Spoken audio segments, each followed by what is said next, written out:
Achou aí Isaías 6? Vamos lá. No ano da morte do rei Uzias, eu vi o Senhor, e ele estava sentado sobre um alto e sublime trono, e as abas das suas vestes enchiam o templo. Serafins estavam por cima dele, cada um tinha 6 asas, com 2 cobria o rosto, com 2 cobriam os seus pés, e com 2 voava, e clamavam uns para os outros, dizendo: Santo, Santo, Santo é o Senhor dos exércitos, toda a terra está cheia da sua glória.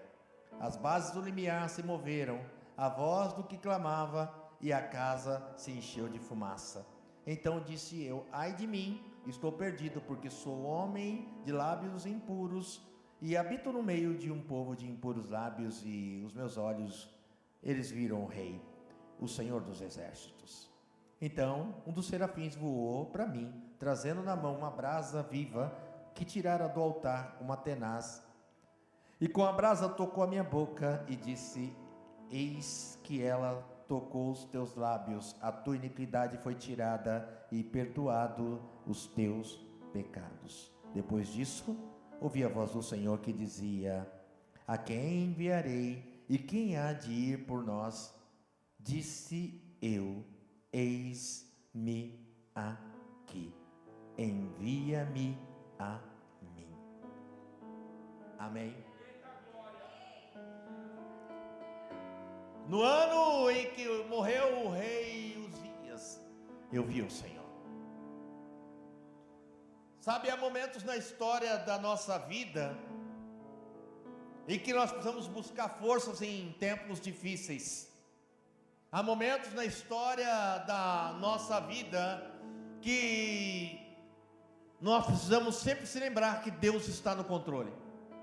Quando a gente pega o capítulo 6 do livro de Isaías, a Bíblia vai dizer que um tempo difícil está se iniciando, se instalando na vida do profeta Isaías. Por quê? Porque o rei Uzias morreu. É a primeira frase que ele diz, que esse é o ano que morreu o rei Uzias. Isaías, ele menciona isso porque a morte de Uzias trouxe para ele um tempo de perca. A morte daquele que reinava. Uzias, quem foi Uzias? Um rei bom. A Bíblia diz que Uzias foi bom. Um rei que governou o povo por 52 anos. Uzias começou a reinar, ele foi o 6º rei, ele começou a reinar com 16 anos de idade e reinou por 52 anos. A Bíblia diz que Uzias foi um rei bom. Uzias foi o rei que Deus deu inteligência para ele. Ele que inventou, às vezes a gente vê aquelas guerras antigas lá, e você vê aquelas muralhas, e você vê aquelas catapultas. Ele que inventou a catapulta, pensa, né? Que a Bíblia vai dizer lá em Crônicas que ele inventou as armas de atirar pedras, né? Ou seja, até aquele momento isso não existia. Então ele foi um rei honrado e temido por muitos, porque Deus deu grande sabedoria. Ele aprendeu a fazer esses armamentos de guerra. Mas a Bíblia diz que Uzias ficou tão grande, cresceu tanto, que um momento da história da vida dele, o ego entrou no coração dele por ele ser tão grande. É aquela velha história: quando Deus exalta o homem, você precisa entender quem você é na posição em que você está inserido. Porque ele era rei, e a Bíblia vai dizer que ele chega lá no templo, o sacerdote não está lá, e de repente ele vai ali oferecer incenso a Deus. E a Bíblia diz que o sacerdote chega e diz para ele: olha, Uzias, essa função não é a sua função, isso não é função sua fazer, você é o rei, isso é função do sacerdote. E Uzias questiona ao sacerdote por conta dessa atitude. Só que por conta dessa atitude de Uzias, a Bíblia diz que ele vai ser acometido de lepra. E por 15 anos da história da vida dele, ele vai ser acometido de lepra, e ele vai morrer dessa lepra. Mas a questão não é essa, a questão é o fato de Uzias ser um rei bom. Uzias está à frente de todo aquele povo. Uzias significa: o Senhor me dá força. Todo o povo confiava em Uzias. O povo aclamava ele. O povo sabia de que tudo que eles estavam vivendo era por conta desse rei que eles tinham à frente deles. Mas agora Uzias vai morrer, já não tem mais Uzias. E não tendo Uzias, vai se instalar essa dúvida de como seria o futuro. E até mesmo do próprio Isaías, porque Isaías, quem é Isaías na história aqui? Ele é o profeta do tempo. Você vai ver nos capítulos 1, 2, 3, 4, 5, Isaías profetizando e falando de tudo, de quem Deus é. Isaías é alguém que é cristão, ele é o profeta da história, e ele está falando, mas aí de repente Uzias morre, e até mesmo o próprio Isaías, ele vai se ver nesse momento de dúvida. Às vezes a gente serve a Deus, a gente sabe o que aonde estamos, sabe o caminho que estamos vivendo, nós sabemos como estamos trilhando, mas de repente, por uma falta, por algo inesperado que acontece na história da nossa vida, isso vem nos causar uma certa dúvida, se de fato nós teremos um futuro, se de fato nós teremos um amanhã, por conta das percas que de repente aconteceram na história da nossa vida. Isaías está dessa maneira e desse jeito. Eu não sei qual é o teu futuro, e eu não sei qual é a expectativa sua de futuro nessa noite aqui. Se você sabe como será o seu amanhã, ou se você está como Isaías. Só que tem um detalhe aqui, mesmo nesse momento de incerteza, de desconfiança, há algo que vai acontecer na história de Isaías. Ele vai dizer: no ano que morreu o rei Uzias, eu vi ao Senhor. Está acontecendo um tempo de perca, está acontecendo um tempo de incerteza, um tempo de desconfiança na história daquele que é o profeta da geração, na história daquele que até ali, nos 5 primeiros capítulos, ele sabia quem Deus era, ele confiava em Deus, mas se instalou uma falta, uma perca, uma derrota, e agora ele já não sabe mais como será, porque a primeira coisa que ele diz é: Uzias morreu a minha força, morreu aquele a qual eu me apoiava, morreu aquele a qual eu confiava, mas no meio da perca, no meio da falta da força, eu vi o Senhor. Eu quero dizer algo para você, eu não sei qual é a situação que você tem vivido ou que você tem passado, mas de uma coisa eu digo para você nessa noite aqui: se os teus olhos estiverem em Deus, se mesmo em meio a toda incerteza, se mesmo em meio a toda inconstância, os seus olhos estiverem em Deus, irmão, isso é o que mais basta para você. O problema é que em meio às lutas e às dificuldades, o maior problema meu é enxergar Deus. Tem derrotas e lutas que se instalam na nossa vida, guerras que travamos, e a parte mais difícil é eu ver Deus nas minhas faltas. A parte mais difícil é eu enxergar Deus nas minhas percas. Mas a Bíblia vai dizer que nesse momento da história de Isaías, ele vai ter a capacidade de ver ao Senhor. Eu quero dizer algo para você nessa noite, é que você precisa olhar para Deus, você precisa enxergar Deus, elevar os seus olhos para o monte, da onde te virá o socorro, porque o teu socorro, o meu socorro, o nosso socorro vem do Senhor, que Ele fez os céus e a terra. Sabe, nas lutas, Isaías tinha duas possibilidades aqui: ficar só vendo, enxergando e lembrando do passado e da morte, e de quem foi Uzias na história da vida dele, ou enxergar uma nova possibilidade, enxergar que existe um Deus, que mesmo em meio às percas e às mortes que você tem vivido, morreu a esperança, a incerteza, a incompreensão, mas mesmo assim eu consigo enxergar Deus em meio a tudo isso. Eu vi Deus, e eu vi Deus aonde? Ele estava sentado no seu trono. Ele viu Deus, e ele não viu Deus em qualquer lugar. Ele vai dizer que ele viu Deus, e Deus estava sentado no seu sublime trono. O que eu quero dizer para você nessa noite é que Não importa a condição e a situação que você tem vivido, não importa as percas que você tem enfrentado, você precisa ver que Deus não mudou. Você precisa enxergar que a posição de Deus não muda. Muita coisa mudou na minha vida, muita coisa de lá para cá mudou. Talvez do ano passado para esse ano, muita coisa mudou na sua vida, e talvez tenha mudado, infelizmente, de forma negativa. Muitas vezes a nossa vida mudou e a nossa vida se depreciou, a nossa vida na verdade recuou. Bispo, do que eu vivia o ano passado, porque eu estou vivendo esse ano é totalmente diferente, e o pior, é totalmente diferente de um modo negativo. Mas eu quero que você olhe para Deus nessa noite aqui. Sabe por quê? Porque as coisas na história da nossa vida, elas podem ter mudado, mas a posição de Deus, ela não mudou. Ele continua sendo Deus, Ele está sentado no trono. Ele precisa, eleve os seus olhos nessa noite para olhar para Deus, porque a posição não mudou. Sabe por que as condições da minha vida mudaram? E muitas vezes mudaram de forma gradual, de forma negativa. A primeira coisa é que eu penso que Deus mudou. É que eu penso que Deus perdeu a força. É que eu penso que porque a minha vida está assim, Deus perdeu a condição de ser Deus. Mas Isaías vai dizer: Uzias morreu, as coisas mudaram por aqui, eu tive percas. O cara que eu confiava, que eu acreditava, ele morreu. Mas quando eu levanto os meus olhos, eu vejo que Deus não muda. As coisas podem ter mudado na minha vida, mas eu vou olhar para aquele que nunca muda. As coisas até mudaram na minha vida, mas eu vou olhar para aquele Deus todo-poderoso, para aquele Deus único, para aquele Deus sobrenatural.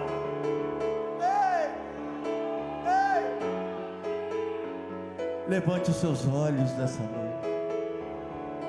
Levante os seus olhos e olhe para Ele. Olhe para Ele. Sabe? As coisas podem ter mudado aqui embaixo, mas lá em cima, as coisas não mudaram. Isaías vai dizer assim: olha, serafins e querubins, eles estavam voando, batendo as asas, e eles estão dizendo assim: santo, santo, santo, santo, é o Senhor Deus dos exércitos. Isso vai falar da personalidade de Deus, porque a posição de Deus não mudou, mas a personalidade dele também não mudou.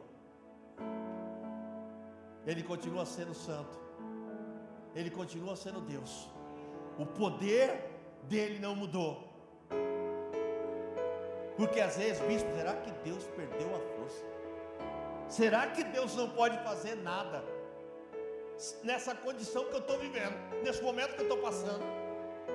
E quantas as vezes essa atmosfera de dúvida toma conta da nossa vida? Porque eu já pedi para Deus mudar isso, porque eu já orei para Deus mudar essa situação, mas parece que as coisas não estão acontecendo. Será que Deus perdeu a força? Isaías está vendo, porque ele abriu a visão, ele está vendo quem Deus é. Sabe por que muitas vezes a gente não vê quem Deus é? Sabe por que muitas vezes, aliás, sabe por que muitas vezes a gente não entende qual é a capacidade de Deus? Porque a gente não consegue ver Deus nas coisas. Se eu não vejo Deus, como é que eu vou entender a personalidade de Deus?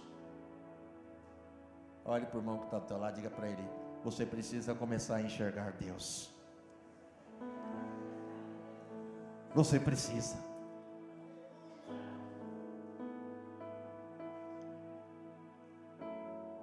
Ei, escute! Eu estou correndo, porque eu não tenho muito tempo. O versículo 4 vai dizer assim: olha, e sabe de uma coisa? Os umbrais do lugar que eu estou vendo, e eu estou percebendo que ele está lá, eles começaram a se estremecer, e o lugar se encheu de fumaça. Fumaça na Bíblia é sinônimo da presença de Deus. Agora, ei, escute, porque Isaías está vendo, ele está ouvindo quem Deus é, agora ele pode sentir a presença. Olha, buscar uma água, glória a Deus, hein? Glória, aleluia. Tá chique, tá chique. Ei, vem para mim. Porque ele viu e ouviu, agora ele vai ter o privilégio de sentir e ver a presença. Ei, vem para mim. Eu não sei quais dias tem sido, você tem vivido, talvez sejam dias difíceis, mas eu quero dizer para você que Deus ainda está no controle. E se você abrir os seus olhos, Deus quer dar uma visão do alto para você. Talvez você está recluso nesse ambiente. A primeira coisa que Isaías vai dizer: ai, no ano que morreu Uzias. Ou seja, ele está declarando: no ano em que eu tive falta. O mais importante para Isaías eram as faltas e as percas que ele teve, que ele viveu. Mas mesmo assim ele vai dizer: eu tive perca, mas aí eu resolvi levantar os meus olhos e ver que Deus está no alto, que Ele não perdeu a posição. Eu consegui ver, e porque eu vi que Deus não mudou a sua posição, eu pude também ouvir que Ele é santo, poderoso e único. E porque eu vi e ouvi, eu pude sentir a presença dEle. Ei, escute uma coisa. Eu vejo tanta gente dizendo assim: olha, eu queria sentir a presença de Deus, mas não tem como eu sentir a presença de Deus, eu ver a presença de Deus, se eu não abrir os meus olhos para isso. Eu quero dizer uma coisa para vocês. Aí está dizendo assim: olha, eu tive percas, mas aí eu olhei para o alto, e aí eu pude ver a personalidade de Deus, e eu pude ter certeza que Ele é tão real, que a presença dEle está aqui. Ei, irmão, você não está sozinho nessa. Tu que o irmão que está do teu lado, diga para ele: você não está sozinho nessa não, irmão. Diga para ele: você não está sozinho não.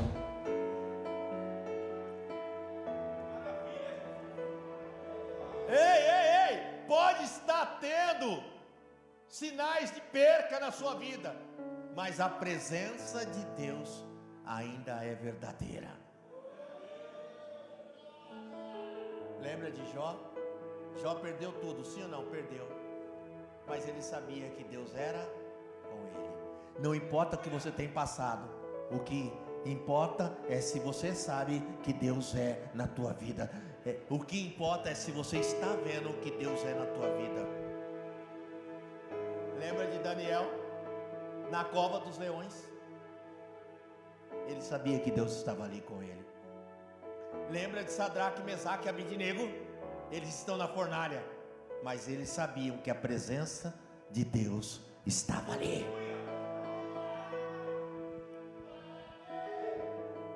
Lembra de Jesus na cruz? Ele sabia que não estava sozinho. Porque muitas vezes na história da nossa vida, as percas se avolumam, as dificuldades, elas vêm. Eu quero dizer algo para você, e não adianta você repreender, está amarrado. Olha, os problemas virão, eles vão bater na sua porta, as dificuldades virão para serem enfrentadas. E quantas as vezes, no meio das lutas e das dificuldades, a gente acha que a gente está sozinho, que Deus não está ali, mas Ele vai dar sinal da presença dEle para você. Abra os seus olhos e enxergue algo sobrenatural aí. Veja nas condições adversas da tua vida, que a presença de Deus vai com você. Jó, estava vendo Deus? Não. Jó, amaldiçoa esse Deus, morre aí. Rapaz, que coisa forte, hein? Da mulher dele. Você é louca. Você é louca. O meu Redentor, Ele vive. Você entende isso? Você entende isso? Você entende isso? Sabe? Aí no versículo 5 ele vai dizer: então disse eu, ai de mim, que eu estou perdido, porque sou homem de lábios impuros. Olha que tremendo. Vamos lá, eu tô resumindo, tá? No ano que morreu Uzias, Uzias, você era um cara para mim. Aí eu vi o Senhor, ele estava lá na posição dele, sublime. Eu também vi que os anjos ali, né? Sabe o que eu também vi? A fumaça, a presença. Eu vi que tinha presença. Eu vi Deus. Eu vi que Ele não muda a posição dele. Eu vi sobre a personalidade dele. E eu vi que Ele está comigo. Aí quando eu vejo essas coisas, aí eu percebo que, sabe, eu falei, no ano que morreu os dias. Não, mas aí eu vou perceber que eu preciso mudar. Porque quando eu tenho encontro com isso, eu percebo que tem que haver uma mudança na minha vida. Eu percebo que eu tenho que mudar. Porque muitas vezes eu tenho dificuldade de acreditar, de confiar, de crer que em meio a todas as adversidades, o Deus que eu sirvo, o Deus que eu acredito, o Deus que eu entrego a minha vida, o meu coração, Ele é um Deus que pode mudar tudo isso em todo esse ambiente. Ei, mas vem para mim. Nós estamos falando de quem? De Isaías. Opa, a gente ouve tanto isso, né? Você é ímpio, você é que está no mundão, você precisa entregar sua vida para Jesus, né? Você precisa mudar de vida. Ei, bebê, linda de Jeová, nós estamos falando de quem? Pega os 5 primeiros capítulos, está lá Isaías profetizando, que é o seguinte, hein? O rei, e é o seguinte, a sua justiça. Ei, Isaías era crente, bebê. Agora um crente dizendo que precisa mudar. Olha aí. Então, pega essa, me dá o cajado. Presta atenção, hein? Porque às vezes, o fato de estarmos num ambiente como esse, numa igreja como essa, quem era Isaías? O profeta de plantão. Mas aí, ele teve agora, depois de 5 capítulos, é que Isaías vai ter uma experiência com Deus. Tem muita gente que frequenta a igreja, mas que nunca teve uma experiência com Deus.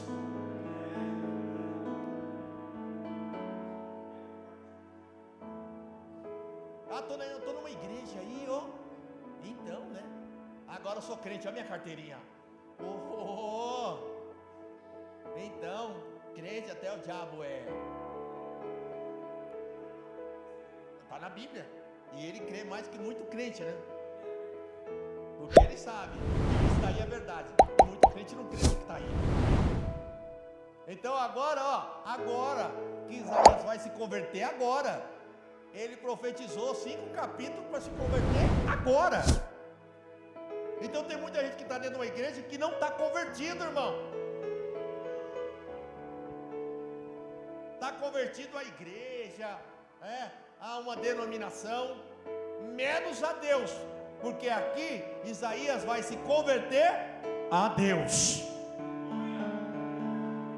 Aí ele vai dizer, ai de mim, porque onde é que eu estou? Ele vai dizer que ele está no meio de lábios impuros, mas ele está onde? Ele está no meio de Israel. Ele é profeta em Judá, é o lugar que ele está. Viu? Às vezes a gente frequenta um ambiente como esse, mas a igreja não é a igreja que salva ninguém, a igreja não converte ninguém. Tem muita gente que está dentro de igrejas como essa, mas que nunca se converteram, mas que nunca viram a Deus, mas que não conhecem a posição de Deus, mas que não conhecem o caráter, a personalidade de Deus. Quando Isaías vai ver que Deus tem uma posição sublime e elevada, que tudo pode mudar aqui embaixo, mas ele lá não muda. Quando ele vai reconhecer a personalidade, que Deus é santo, poderoso, único, quando ele vai sentir que a presença de Deus está ali, ele vai se converter.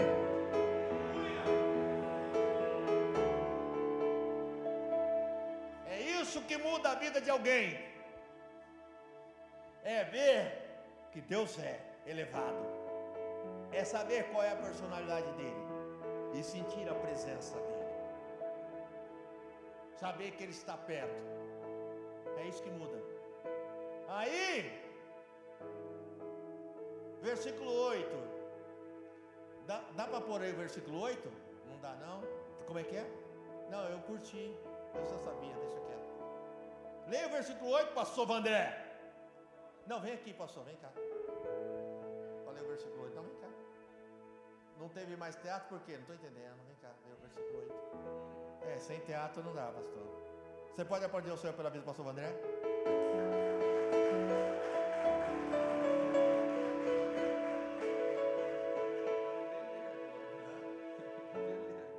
Isaías 6:8. Cadê? Aqui, ó. Depois disto, ouvi a voz do Senhor, que dizia: a quem enviarei? E quem há de ir por nós? Disse eu: eis-me aqui, envia-me a mim. Isso, peraí, fica aqui. Ó, que lindo. Leia o versículo 5. Então disse eu: ai de mim, estou perdido, porque sou um homem de lábios impuros, habito no meio de um povo de impuros lábios. Ó, pronto. Pera, fica aí. Pronto. Tô reconhecendo quem eu sou, cara. Não, ó quem Deus é. Deus é tremendo, é maravilhoso. Ele é lindo, santo. E eu, quem sou? Pobre e pequenino pecador. Que lindo. E agora, envia eu, me manda eu. Eu pulei o versículo 6 e 7 de propósito, porque a maioria de nós é assim, sabe? Eu sou pecador, agora eu mudei, hein? Agora eu vou fazer a obra. Vamos para cima, bispo. Eu vi que o meu lugar é aqui na Resgate mesmo, hein? É aqui mesmo, vamos para cima, vamos mandar bala. É nós, estamos juntos. Porque eu vi que meu lugar não é no mundo, meu lugar é aqui. Eu vi que Deus é bom, né? O diabo não presta, Deus é bom o tempo todo. E agora eu quero que eu quero fazer a obra, eu quero aqui ser pau para toda a obra. A maioria das vezes na nossa vida é isso que acontece. Eu venho com as minhas dúvidas, com as minhas incertezas, com as minhas dificuldades, e aí eu vejo Deus, eu vejo o Senhor, e aí algo diz no meu coração, eu reconheço a personalidade de que Ele é santo, né? E se Ele é santo, Ele é único. E aí, eu num culto como esse, eu sinto a presença dEle. Eu sinto que Deus está aqui. Eu sinto algo diferente. E aí eu digo para Deus: eis-me aqui.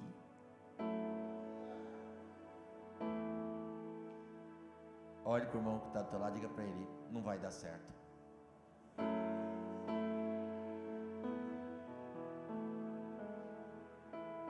Não vai dar certo. Eu tenho certeza que, como eu, você conhece um monte de crente desse. Ele viu Deus, falaram de Deus para ele, ouviu a palavra, ele ouviu, ele sentiu a presença, e aí, eu vou abrir meu coração, né? Eu vou abrir o meu, né? Eu vou deixar o noivo entrar, mas não vai dar certo. Diga para o irmão que está do teu lado, diga para ele: isso não vai durar. Por quê? Por que não vai dar certo? Não tá o ambiente está pronto, eu até chorei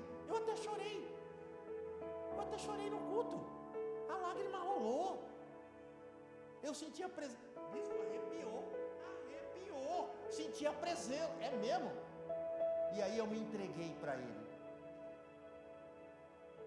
Diga para o irmão que está do teu lado, diga para ele: Deus não quer. Diga: hoje Deus não quer. Está repreendido, e meu choro, e tudo que aconteceu. Então, hoje Deus não quer. Sabe por quê? Você viu Deus, ouviu falar de Deus, está sentindo a presença dele, você está no caminho certo. Mas leia o 6 e o 7. Então um dos serafins Pera aí. Depois que eu disse, sou pecador, tem alguma coisa errada comigo, eu preciso que algo aconteça. Versículo 5, não foi isso que ele disse? Ai de mim, sou pecador. Então um dos serafins voou para mim, trazendo na mão uma brasa viva que tirara do altar, como uma tenaz. Com a brasa tocou a minha boca e disse: eis que tocou os teus lábios, e a tua iniquidade foi tirada, e perdoado o teu pecado. Eu vi Deus, eu senti Deus, eu senti a presença dele. Eis aqui minha vida. Opa, dá uma segurada aí. De você ver Deus, ouvir Deus e sentir a presença dele, até entregar sua vida, tem um processo, bebê. Tem um processo aí. Qual é o processo? O processo de purificação. Qual é o processo? Você tem que tocar no altar. Eu vejo muita gente, não, mas é que a Bíblia diz, vem como está. Não, ei, peraí. Tem que ter um conserto aí. Tem que ter uma purificação aí. Tá cheio de crente pecador.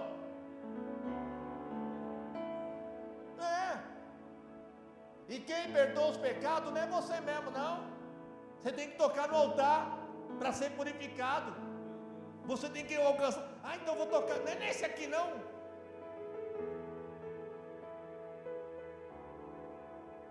Eu vejo muita gente assim. Pronto, levei uma vida lá fora. Vim no culto hoje.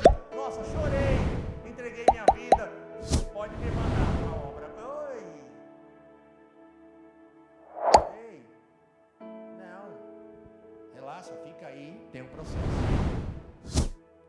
de purificação, de santificação. Toca no altar primeiro. Você nem tocou no altar? Você nem tocou no altar? Tem crente que está aí a 1000. Não, relaxa. Deixa tudo, larga lá e vem tocar no altar. Quem está entendendo isso? Tá cheio de crente do 5 pula pro 8, tá? Tá cheio. Eu tenho certeza que você conhece crente assim, que atropelou o processo. Pronto. Nossa, que legal. Eu gostei dessa igreja, tem luz, é preta, né? Pronto. O que eu tenho para fazer? O que eu tenho aqui que fazer para ser daqui desse lugar? A partir de hoje eu sou daqui, porque é da hora, hein, meu? Amei. Hashtag, pronto. Não, relaxa. Toca no altar primeiro. Dá uma seguradinha. É que a gente não quer esse processo de purificação. Eu quero, não. Oi, vamos lá. Deixa Deus tocar em você. Por quê? Tem crente fazendo a obra cheia de pecado. Qual pecado, bispo? Aqueles que estavam sobre ele e que não foram purificados. Porque quando você aceita Jesus, você continua pecador, irmão. Porque não é você aceitar Jesus que perdoa pecado. Não tá na Bíblia, pessoal? Passou assim? Não, né? Não. Na minha também não tá. Aceitei Jesus, todos os pecados estão perdoados. Não é assim. Isso é um processo. Mas a gente não gosta de processo. A gente passa anos da nossa vida lá fora pecando, né? Mandando bala. Aí eu venho para a igreja. Não, mas tem que ser rápido, hein? Tem que ser rapidão. Dá uma acelerada, bicho. Não. Fica aí. Segura o processo. Deixa Deus tocar em você. Porque Isaías só vai ser mandado depois que ele é purificado. Ele só vai fazer a obra depois que ele é tocado pelo altar. O altar precisa tocar em você. Sem pressa. Posso ouvir um amém? Te amo, hein? Deixa Deus tocar. Meu tempo foi embora. Vamos ficar de pé. Vamos ficar de pé. Pode sentar. Glória a Deus. Aplauda o seu marido, pastor André.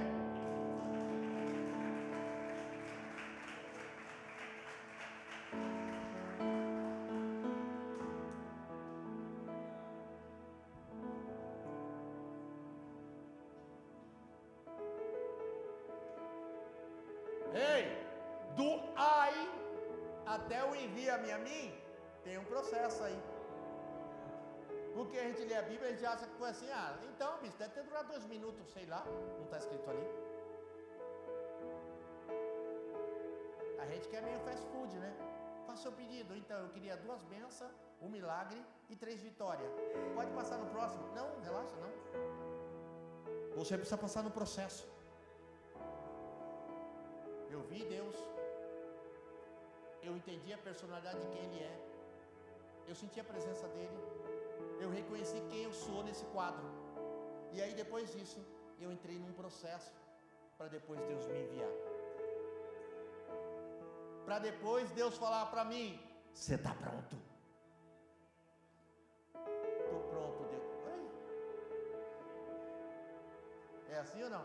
Senhor, estou pronto. Aí Deus olha e fala, eita, ainda mais eu que sondo e esquadrinho os corações, olha esse coração.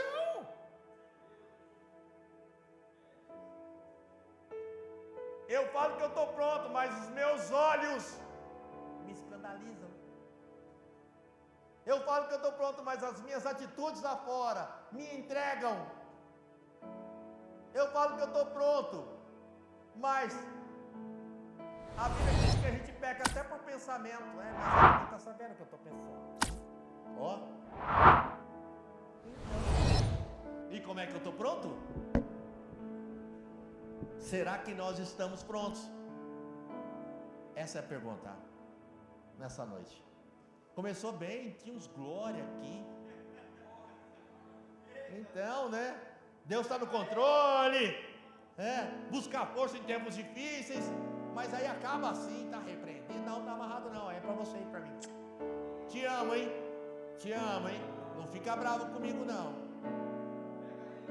A verdade é uma só, talvez não estejamos prontos, mas queremos ir.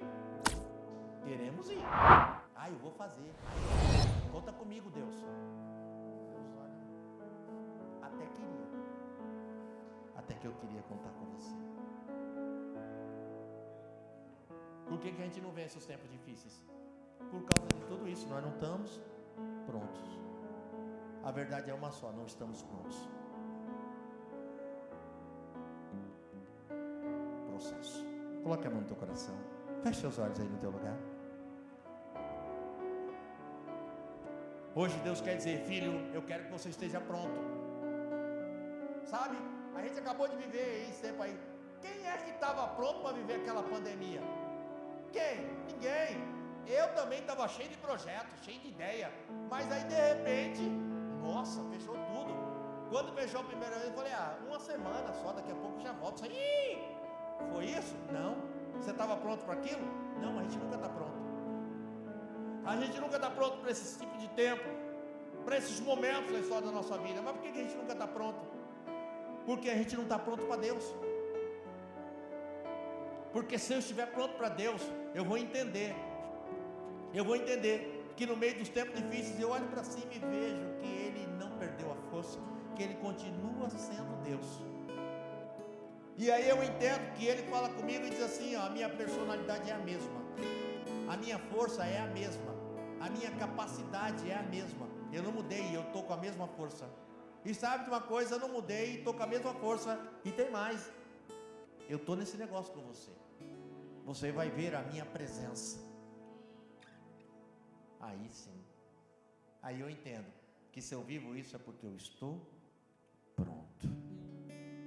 Se eu vivo isso é porque eu sei que eu estou tocando no altar. Senhor, eu quero orar com os teus filhos nessa noite, Pai. Eu quero orar com cada um dos teus servos nesse lugar. Toca, Senhor. Toca, Espírito Santo. toca em cada um. Toca no nome de Jesus. Sinta o toque do Espírito Santo nesse lugar, nessa noite. Eu vou te dar um minuto só. Eu já não tenho muito tempo, mas eu vou te dar um minuto para você falar com Deus aí no teu lugar. E sentir a presença dEle. Eleva os meus olhos para o monte, de onde me virá o socorro. O meu socorro vem do Senhor. Ele fez os céus e a terra. Senhor, fala com esse homem, com essa mulher, com esse moço, com essa moça. Fala com esse jovem, fala com essa família. Tempos difíceis têm, Senhor, se aproximado. Dificuldades têm se avolumado. Minha vida, bispo, na verdade, do que eu era e do que eu estou agora, eu definhei, eu regredi. Mas levanta os seus olhos nessa noite aqui, nesse lugar, olha para cima. Sabe, Deus está falando para você: eu ainda continuo sendo Deus. Ele continua sendo Deus.